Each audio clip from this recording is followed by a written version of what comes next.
Welcome to Bizworld. I'm Farah. Nabilah Wazer. Former Prime Minister Datuk Seri Najib Tun Razak's 12-year jail term has been halved to 6 years and will be released earlier on August 23, 2028. According to the Pardons Board, the fine to be paid by him is also cut to only 50 million ringgit from the initial 210 million ringgit. His early release would be contingent on him paying this amount. If he fails to do so, his early release date will be a year later on August 23, 2029. The Pardons Board for the Federal Territories of Kuala Lumpur, Labuan and Putrajaya made the decision at its 61st meeting on January 29th. Najib was found guilty on 1 count of abuse of power as well as 3 counts each of criminal breach of trust involving 42 million ringgit of SRC funds.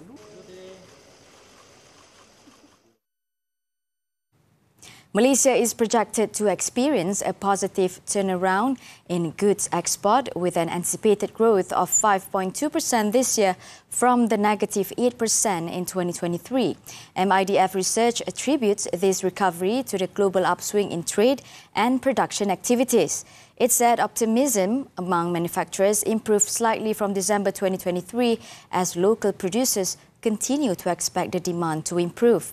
Yesterday, S&P Global reported that Malaysian manufacturers picked up slightly this January from that seen last December amid signs of demand improvement. The Purchasing Managers Index, PMI, recorded 49 units, up from 47.9 in December last year. These figures would set the Malaysian manufacturing sector on course for a gradual recovery. Meanwhile, local manufacturers also indicated a slower reduction in backlogs, which may suggest growing pressures on firms' capacity amid slower fall in new orders. Meanwhile, on another matter, MIDF research said air passenger traffic is expected to fully recover this year, with initial projection showing a 4% growth compared to the pre-pandemic levels in 2019.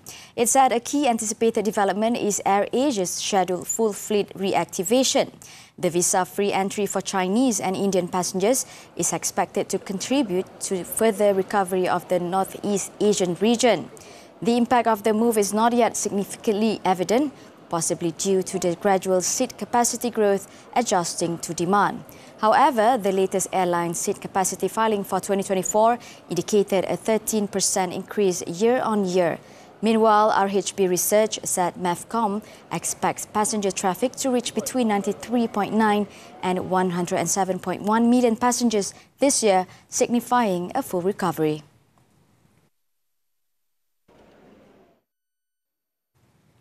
Research houses continued to have a positive stance on the banking sector this year, expecting it to be resilient based on a stronger economic outlook and supported by the rollout of public infrastructure projects with renewed foreign investor interest. Kenanga Research said it has maintained an overweight call on the sector after the sector closed the year 2023 with a bang.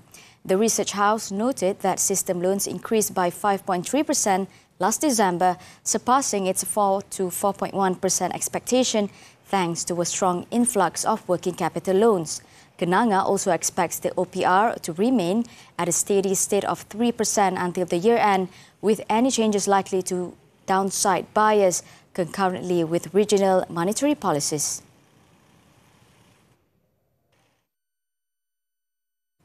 Bursa Malaysia ended higher this week. According to Bank Muamalat, regional markets were also higher today, despite FOMC's decision last night after the Fed fund rate was left unchanged at 5.5%. Notwithstanding that, the prospects for the rate cut remain intact, and this should be positive for the risky assets such as equities in 2024.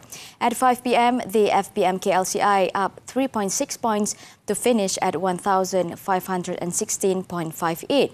Losers beat gainers with 690 counters against 311 counters, while a total of 460 counters traded unchanged during the day.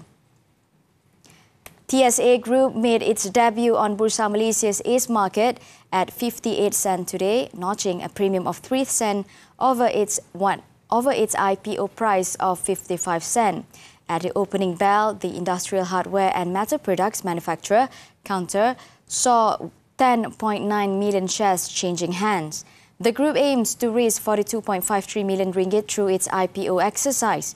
This will be used for its Semenyih manufacturing plant and working capital, as well as to settle borrowings and defray listing expenses. Meanwhile, at 5 p.m, TSA gained 0.025 points to close at 57.5 cents.